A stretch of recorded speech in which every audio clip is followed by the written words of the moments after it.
What is going on, everybody? Lag and Lillard here, back with another review. Today we're going to be reviewing Black Panther: Wakanda Forever. If you guys want to know what I thought of this movie, I think it's really, really good. I think it's one of the better things out of modern Marvel of Phase 4. I haven't watched everything from Phase 4 because I've heard a lot of bad things about stuff, and I just decided, why waste my time with that?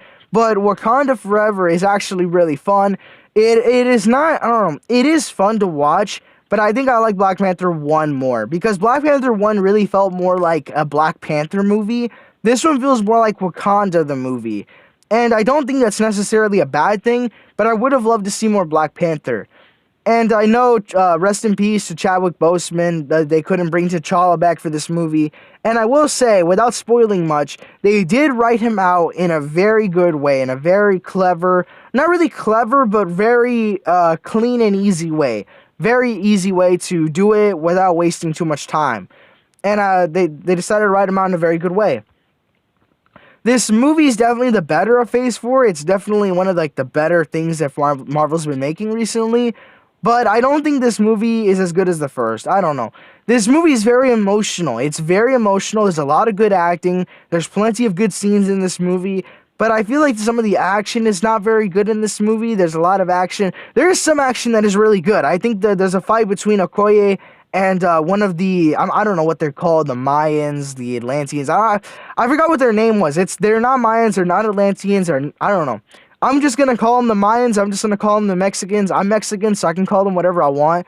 I don't know if that's actually how it works. See, I don't know. There's a good fight between Okoye and one of the big brutes from the Mayans, and it's a really good fight. I thought that fight really had some power to it. But a lot of the other fights in this movie, especially the final battle that I'll talk about later, I think I don't know, they were kind of lackluster, if I'm being totally honest. So yeah, I would recommend you guys check out Black Panther: Wakanda Forever if you're looking for something that is emotional, if you're interested in it because of the passing of Chadwick Boseman, and this is supposed to be in memory of him. I think this movie does a good job at what do you call it, being, I don't know how to explain that, an homage, in memorial of Chadwick Boseman. The only thing I did not like about the memorial is in the credits, they just say, it legit says in the credits, "Rest in peace to our friend Chadwick Boseman." I think it would have been cool if they put "Rest in peace to Chadwick Boseman, the Black Panther," or something like that. I think that would have been a lot better. But anyways, let's get more into the spoilers in this movie. Again, I would recommend you guys check this movie out if you're looking for something more emotional from Marvel. Really good acting, really good stuff. I don't think it's the best Marvel movie. I think there are a few things in this movie that make zero sense, but there is a lot to enjoy out of it. I would recommend it if you like the first Black Panther, or if you want to watch something that's Marvel related. It's definitely better than a lot of other stuff that Marvel's been making. So let's talk about this. Now, I don't want to waste too much time about reviewing this movie. I want to make my reviews shorter, right? I want to make them shorter. So let's just talk about the one thing that I hated about this movie. The one thing that really, really got me mad. And it's the logic in this movie. The logic in this movie makes zero sense sometimes. So they have this scene, again, major spoilers. Namor attacks Wakanda, and he starts flooding Wakanda, and the city's flooded and everything like that. And the throne room, y'all probably know what the throne room is. The throne room is flooded, and there's the Queen and Ironheart, this new character who's going to be the next Iron Man, I think. Ironheart and the Queen of Wakanda, They both end up getting submerged underwater in the throne room, and Ironheart becomes unconscious, goes unconscious underwater, and the Queen tries to save Ironheart. The Queen grabs Ironheart's arm and tries to swim up to the surface, right? So they're trying to swim to the surface because everything's flooding, and eventually, after a good while of swimming, I guess the Queen goes unconscious as well, and they both pass out underwater, right? And the next time we see the Queen and Ironheart, they're floating at the top of the thing. They're floating at the very top of the water. Sorry. They're floating at the very top of the water. And they start doing CPR on them. They grab those lifesavers, those electric things, and they start trying to revive the both of them. But they revive Ironheart, but they can't revive the Queen. And the Queen ends up dying. That makes zero sense. Like zero sense. It made so little sense that I think I heard this from somewhere. The actress that played the queen was asking them to rewrite the death scene because of how bad it was, because of how illogical it was. So let me explain to you why that doesn't work, why this whole scene does not work. Ironheart goes unconscious before the queen, right? So Ironheart would have had more water in her lungs, right? She would have had more water in her lungs. So why is it that Ironheart was able to be revived, but the queen wasn't? The queen had way more time to get to the surface and had a lot less water in her lungs, but yet the queen died, right? And then it's just there's so many things about it that don't make sense. Ironheart was under the water more than the queen was, yet the queen can't be revived. And then Shuri kind of blames all of this on Namor. She blames all of it on him, right? But I don't think he was directly responsible. Like, if you really think about it, the queen was kind of asking for all of this when she had Shuri rescued. You're kind of asking for all of this, you know? And so she blames it directly on Namor, but Namor didn't do anything direct, right? I think what would have been a lot better is if the queen got Ironheart to the surface and laid Ironheart down, but Namor came and decided to drag the queen to the bottom.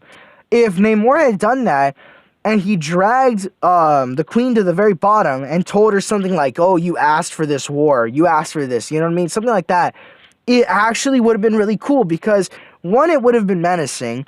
Two, it would have actually had a direct reason for why Namor is blamed for this, you know?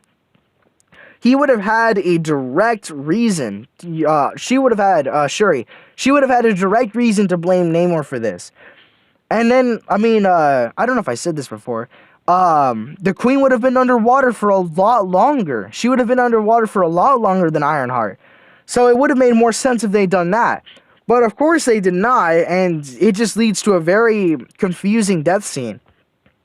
And then, this is another thing I don't understand about the Black Panther movies, right? I do like the Black Panther movies, but I don't understand this.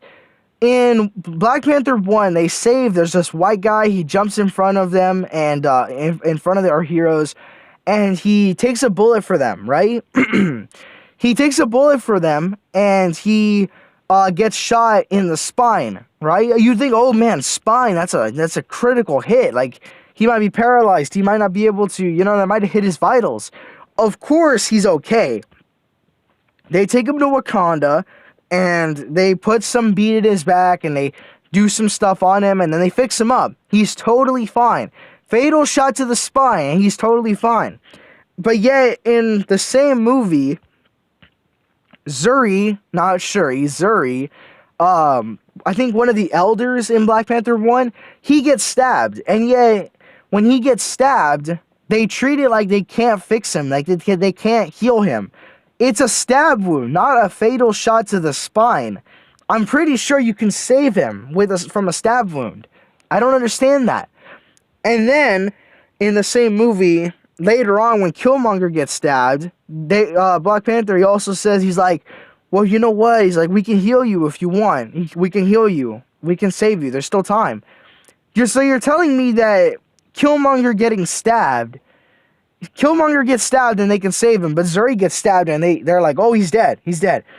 You guys saved the guy from the guy got shot in the spine. You can't save this guy that got stabbed. And then in this movie, there's got to be some Wakandan technology that lets you take the water out of somebody's lungs, right? There has to be something that lets you do that. It makes zero sense to me. I don't understand how you can save someone from a fatal shot to the spine, but you cannot save them from stab wounds, but then you can save them from stab wounds, but then you can't save them from drowning.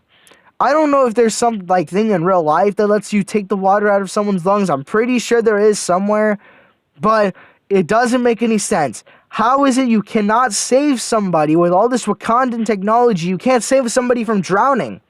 That makes zero sense, And I think there's a lot of things in this movie that don't make sense. There's a few things, right, that don't make sense. And the other one, the other major one, is the final battle. I don't want to waste too much of your time, so let me try to get through this quick, okay? The final battle is cool, but it also makes zero sense, and it kind of got me mad, right?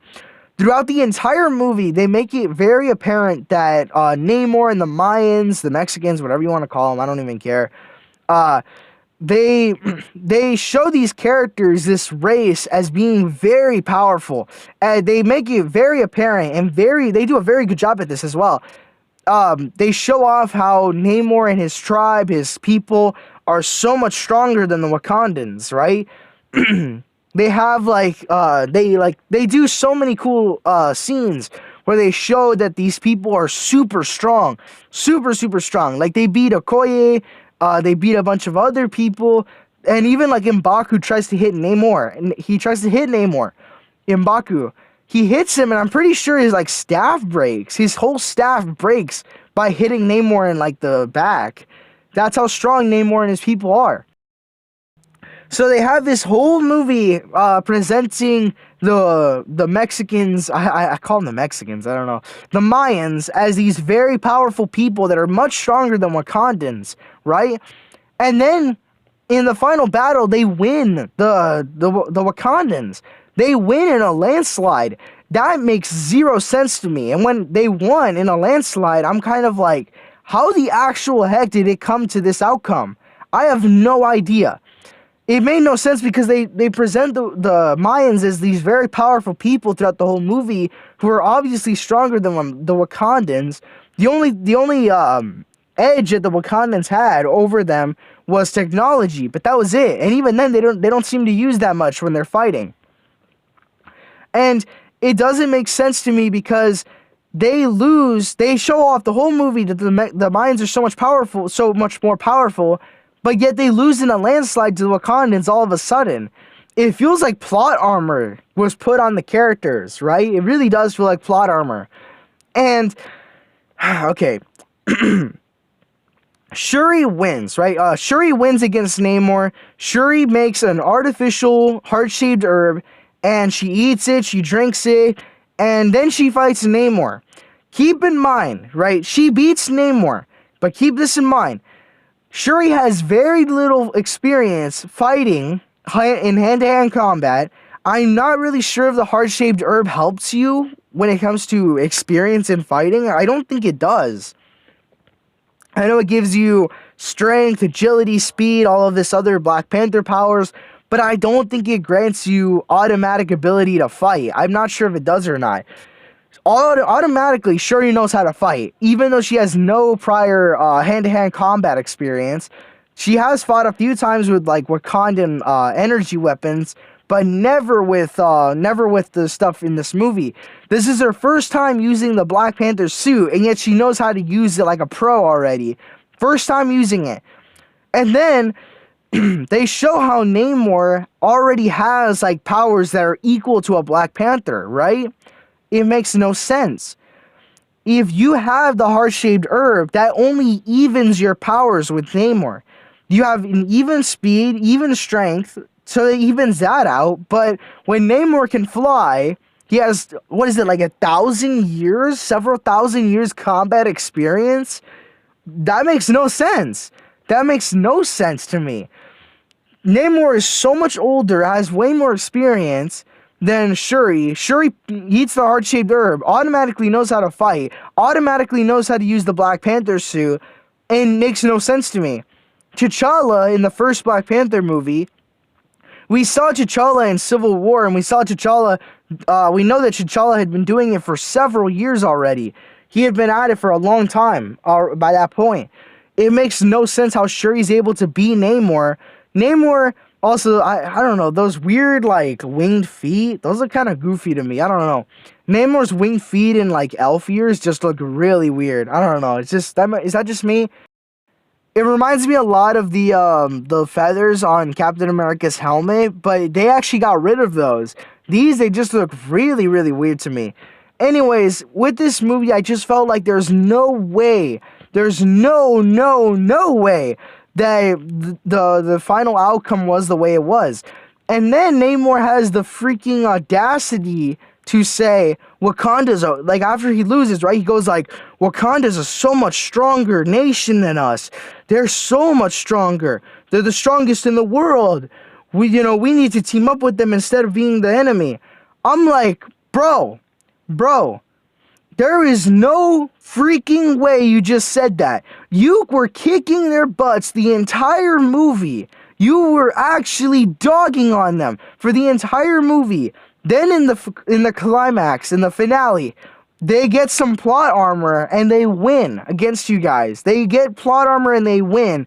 And now you're like, Wakanda's the strongest nation of all time. You showed and proved throughout the entire movie that Namor, that your tribe, that your people were so much stronger. How the actual heck do you have the guts to say that Wakanda is the strongest when you guys are kicking their butts the entire movie? That felt like straight up plot armor to me. It felt like a crazy 180. I'm like, what? Like actual what? I don't understand that. It makes zero sense. None of that made sense, and I'm just thinking to myself, that's one of the stupidest things I've ever heard. Like, maybe one of the stupidest things I've ever heard. It reminds me of these clips from, like, these people compile clips from, like, the Marvel TV shows that are not really good, and they'll go say, like, oh, don't be calling these people that. Like, don't be calling them, I don't know. I don't even know if I can say the word on YouTube. They're saying, like, oh, don't be calling them terrorizers, right? And then they show like a bunch of clips of them just terrorizing an entire city, destroying stuff, and like Captain America, or no, what's it called? Winter Soldier and Falcon and Winter Soldier, and stuff like that. It makes no sense. That line, it makes no sense. And I'm just thinking to myself, how did you come to that conclusion? It really is just some of the logic in this movie, and it really is just that final battle and that death scene. Other than that, I think the rest of this movie is really solid. But it's just those two where I'm just thinking to myself, are you freaking serious right now? Like, are you actually serious? I don't know, man. It honestly it rubbed me the wrong way because it honestly goes against everything that this movie was setting up. It sets up throughout the whole movie that, like, Namor's super powerful, Namor's super strong and stuff like that. And then they give Shuri literal freaking plot armor with the Black Panther suit. That's literal plot armor. And boom, just like that, she wins. Also, another thing in this fight, I forgot to mention.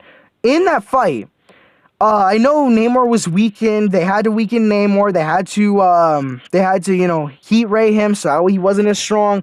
But I still think he would have won. There's just too many plot armor things that, like, Shuri has that makes her win. Another thing, right? Shuri gets stabbed with a vibranium spear. She gets stabbed with Namor's spear. It's vibranium. It goes through the suit and it stabs her. It impales her. Let me get this straight. She gets stabbed. She gets up and still has the strength to go over there and still defeat Namor. Okay. Killmonger gets stabbed. Killmonger is a lot stronger than Shuri. I know Shuri had the heart-shaped herb. There's no way that Shuri gets up from a stab. And I think, like, Namor was, like, moving that thing too. Like, he was, like, impaling her bad. So I think so. I think he impaled her really, really bad. It makes no sense how she gets up, still fights Namor perfectly fine, and then beats him. That makes no sense. That makes zero sense. Killmonger got stabbed, and he decided, you know what, the fight's over. The fight's over. Like, that's it. I can't fight no more. That's what he decided. How is it that Shuri gets stabbed really bad? She gets up and still decides to fight, even though she's not as strong as Killmonger or Black Panther when they had the heart-shaped herb as Black Panther. That makes no sense. That makes no sense. And I'm just like, man, bro, that plot armor is thick. That plot armor is strong, bro.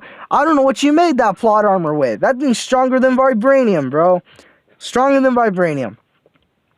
But yeah, I think that's basically it when it comes to this movie. I think there is a lot of good emotional scenes and a lot of good stuff in this movie. But I feel like it's just those two things that really get me mad. I know some people were happy to see Namor in the movie because of the Mexican representation.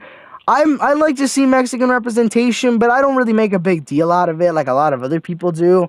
I mean, we already had Oscar Isaac playing Moon Knight. I mean, he played 3 characters, bro. He played 3 characters, man. Like, come on, that's 3 times the representation right there. But yeah, what did you guys think of Black Panther: Wakanda Forever? Did you enjoy the movie? Did you have fun with the movie? I thought it was really just those 2 things that rubbed me the wrong way. I actually think I like Black Adam a little more than this movie, not gonna lie.